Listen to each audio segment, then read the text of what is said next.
Today we got a great treat for you. We are going to go into a place that only the locals know about. So it's going to be great for you to see a little bit of what happens here in Maitland, Florida. This particular place is a pioneer in the industry, and they are into the immersive experience of movies. So let's go check out the Enzian, where dreams are made on American Dream TV. Come on.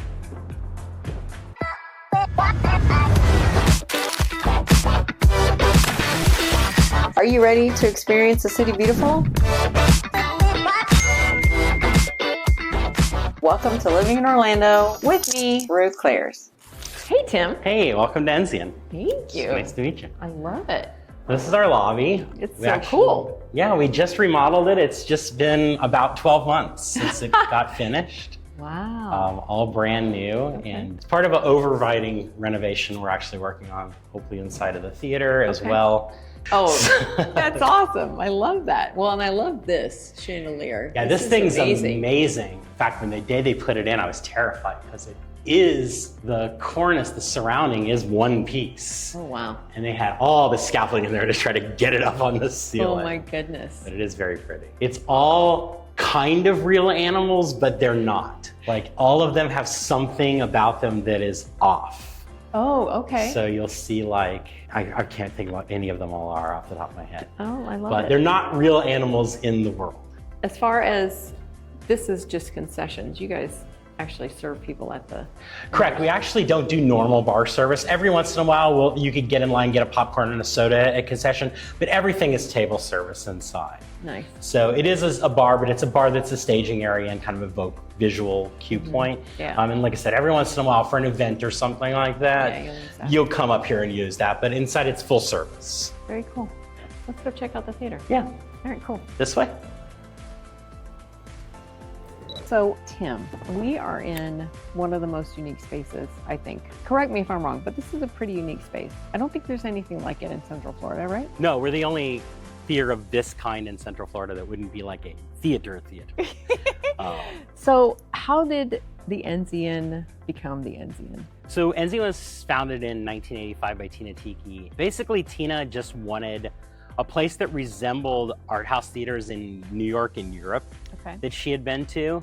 So she hired a company to build Enzian's location. I think a lot of people have asked over the years if this building was here once before, because it does look old. Yeah. And it is old, we're 40 years old this year, but it's not. It was designed to kind of fit into the landscape and the architecture. And it does that so well that people drive by it all the time and don't know it's here. Yeah, that can happen. Yes, you do have to pay attention. So when she was coming up with this to bring to Central Florida, what was it that she felt we were missing that we needed to have the Enzian? So we didn't at the time, and we still don't to this day. Enzian is the only one, have essentially an independently owned art house theater. Now, we're a nonprofit, so we're technically not owned. But at the time, there were still General Cinemas and AMCs and a few other chains that have gone under over the years. But like just in the surrounding area, there was maybe the Interstate Mall Theater and the Twin Altamont Theaters. So Enzian was just the idea of building this sort of community space to sort of celebrate independent and foreign cinema. And there was a lot of foreign cinema at the beginning. When Enzian first opened, it was exclusively what you call a repertory theater, which is you didn't run first run movies. So you wouldn't have come here in 1985 and seen Back to the Future. That was playing at the AMC Twin, which is where I saw it actually. Yeah. This was playing Francois Truffaut and Akira Kurosawa films and things like that. And then after a few years, they decided to up into first run. And that really corresponded with the rise of independent cinema in the late 1980s and early 1990s when Sundance really exploded. And you had Sex, Lies, and Videotapes and all those kinds of films that were coming down the pipeline. And since then, Enzian has operated essentially as a first run house that still does a lot of repertory programs. When you guys are figuring out what kind of films to share, what is the criteria that you use to keep it authentic?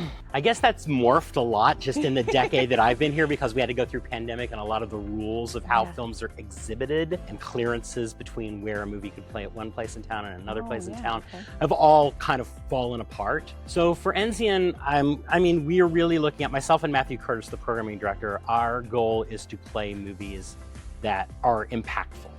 And there's a lot of criteria inside of that. That could be an emotional film, that could just be something that's really, really funny, but it should have an independent spirit. And we have done exceptions to that rule because we're the only working 35mm theater in town. So we played Oppenheimer in 35mm, and we're the only place that could do it. But at the end of the day, Christopher Nolan, even though he makes $100 million movies, started as someone who made literally like a $100,000 movie that played the Slamdance Film Festival. So there is a core kind of aesthetic that the filmmakers have, and the vibe that we're going for kind of coalesces together to be what we put on the screen. But there's no hard, fast, if you do this, and this, Enzian wants your movie. I gotcha. Okay. You know, a couple of movies that come to mind are very unique in how the personalities end up on the screen. Like right now, the movies that you're showing, you've got on the docket The Phoenician. So right now we're doing the end of the Phoenician scheme, the new Wes Anderson film, which of course, like all Wes Anderson films, has just got the biggest cast on earth. And then we're dividing that with a Val Kilmer retrospective. We're doing Top Gun, Tombstone, Top Secret, and Real Genius. And then next week, we're actually opening 3 restoration anniversary screenings. We're doing a brand new restoration of Wong Kar-wai's In the Mood for Love. And then we're following that with a 4K restoration of Showgirls, which has its audience for sure, and the 30th anniversary of Before Sunrise. For the most part, all of those films have played at Enzian at some point or the other over their history of their lives, but they're coming back as an exclusive week of just brand new. It's, I think, 30th anniversary, and 35th anniversary, 25th anniversary. I think one of the things that I love about this theater is the different movies are one of those things where you wouldn't expect to see it in the big theater. Yeah. But it does go there. But it's just, this is the space where you feel connected to it. Yeah. I think that's what I love about it. And one of the things that I also enjoy is how you have set up your theater. It's very cozy. Yes. It does not feel like I'm in, you know, a movie theater. Yeah, we tell people, like, it looks like your living room, it feels like your living room, please don't treat it like your living room. Which is sometimes you have to remind people, like, you're not hanging out on the couch, even though there's a couch. Yes, I love that. Well, and I think one of the things that when I first came, I was like, oh, they have couches. How does one get to be on a couch? And I think that kind of creates a little bit of an exclusivity as well. Yeah. That's part of the membership, right? So you can buy a membership level with an element of reserving a seat inside of it. Contributor, benefactor, and above all have seat reservation capabilities. We don't do assigned seating the way that they're doing now at pretty much all of the multiplexes. Gotcha. A lot of that is due to the unique nature of how the theater seats, because there's a lot of 2 tops and 4 tops, things like that. And there's really no good way to say, you buy one seat, you get all 4 of them at the table, because it would just destroy the inventory tracking. Yeah. So how long have you been here? Officially 10 years ago, or 10 years on July 1st. But I was programming here before that. Okay. What is the craziest thing that has happened that you can tell us? Oh yeah, I mean, there's so many stories I can tell you and get fired. Don't do that. We don't want you to be fired. My favorite crazy story actually happened when I was programming, but before I worked here, and that was during a Florida Film Festival. So we obviously have a lot of celebrities that come into the theater all year long, but during the Florida Film Festival, we usually have some really, really high profile people come in. And one year we had Cloris Leachman come in, and she showed The Last Picture Show, and she had not seen the movie in like 30 or 40 years. So she actually ended up sitting in the middle of the theater, right in the seat next to me. And then after it was over, she did her Q&A, and then usually people just slide out the exit and head home. But over the years, a few have stuck around to kind of hang out. What Cloris Leachman did at like 80 years old is she went behind the bar at Eden Bar and she started pouring shots for everybody. Like, I don't think anybody was actually ordering the shots. She was just pouring them up and handing them out. And I think there's video of it on YouTube. Oh my God, that's great. But it's definitely like on a high peak level of like, what is going on right now? Oh wow, I love it. But there's been a lot of incredibly fun things that have happened over the years. I know one year, Giancarlo Esposito was here, and it was when Breaking Bad was huge. And a bunch of the kitchen staff just got chicken tenders in to-go boxes and had him autograph all the to-go boxes. I love it. And he was just sitting here with his legs hanging off the edge of the stage, just yapping with everybody and signing fried chicken, which is oh my God, that's great. Very, very weird. I love it. The other thing too, as far as the founding members, what are some special things that you feel like they contributed to the overall feel of the Enzian? I think what the Tiki family has done, because they're still involved, they're on the board, is that they've allowed this place to flourish. They've been able to financially support it when it's had rougher times. Enzian, like I said, it is a nonprofit, and memberships support us, ticket sales support us, donors support us. And donors are such a huge thing right now because almost all the arts funding in the state of Florida has been cut. Federally, there's almost no arts funding left either. And so the board and the donors and the members, all of them together create this kind of perfect trifecta of the thing we need to continue to survive. And we are a tiny little art house in Maitland, Florida, and we're supported by our community. We wouldn't exist without people who come.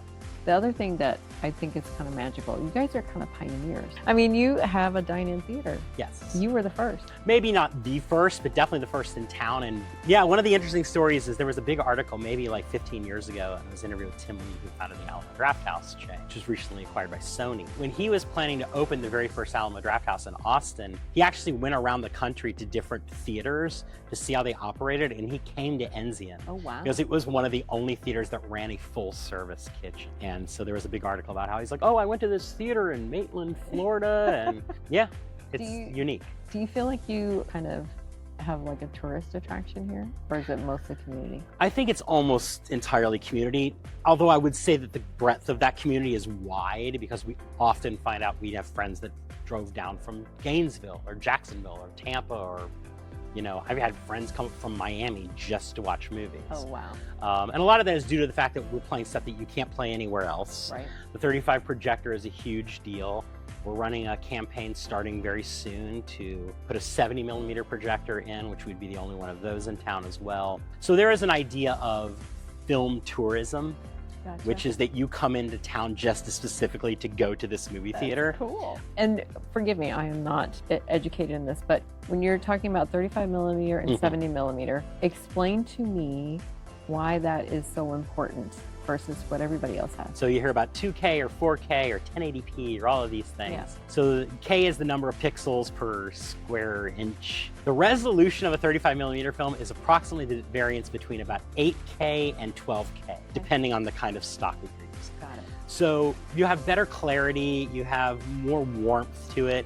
It's sort of like the people who tell you like, oh, a MP4 is not as good as a vinyl record. The sort of bottom line of it is that 35mm film and 70mm film, 70mm is something like 18K. Okay. And 70mm IMAX is like 26. Wow. Like they're never gonna probably ever get there technologically speaking, or at least maybe not in next decades. I gotcha. I think what I love about that whole thought process is because I think that's what's going to keep you guys on here another 40 years. Yeah, the nicest thing about being an independent art house theater, I say this a lot in interviews and when I talk to the press, is that we are not beholden to a giant mega corporation. If we want to make a decision about something we want to do next Friday, we can usually do that in an hour or less. Nice. We do not have to go through years of red tape. In fact, a lot of what you see going on in multiplexes today is exactly the stuff that this theater has been doing for 40 years. Wow. You know, having intros or having guests come out or having Q&As or having panels. All of that is stuff that they all just started doing in like the last 5 years. And we've never been done. You are pioneers. So, I guess maybe. You're cutting edge.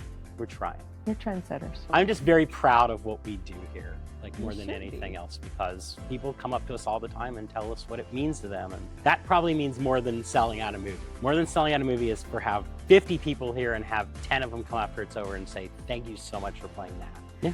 So are there any parting thoughts that we should know that we haven't talked about yet? I guess what I'd like to say at the close of it is just to kind of reiterate that this is a community-supported organization, and you might look at this place on a Friday night or in a cult classic that's completely sold out and think that Enzian is doing gangbusters. But the bottom line is, just like every other movie theater in the world, the number of tickets you sell is almost no effect whatsoever on how much money you make. You have to divide that money amongst the studios, all of that kind of stuff. So being here, supporting, getting a drink at the bar, getting some popcorn, coming to the specialty events that we have, especially things like the celebrity events where the markup's a little bit higher. We try to make everything really as accessible as humanly possible. Well, and the other thing too, before we finish, you have a cute little bar out there. Yes. How long has that been around? So Eden Bar was founded in 2008. It actually replaced, there was a restaurant on property that Enzian also co-owned. And then when the restaurant went under, they leveled it. And now we show movies on the lawn out where the restaurant was. Nice. And they decided to build Eden Bar in. And believe it or not, Eden Bar is a huge, huge, huge reason that Enzian has sustained its success, because it doesn't cost that much money to run a bar when it's already part of a location you exist. It's a profit generator for us as well. Well, I really enjoyed seeing a little bit behind the scenes, getting some of the cool insider scoop about the Enzian. I have to say it is one of my all-time favorite places in Central Florida. And that means a lot to us. I think the other thing too is that, you know, so many people associate Orlando with theme park world that they don't know about these little unique spots. And that's one of my favorite things to showcase about. Thank you. Thank you. So many good things about the Enzian, and I look forward to your Halloween. Oh, it's going to be so cool. Awesome. Well, thanks for having me. My pleasure.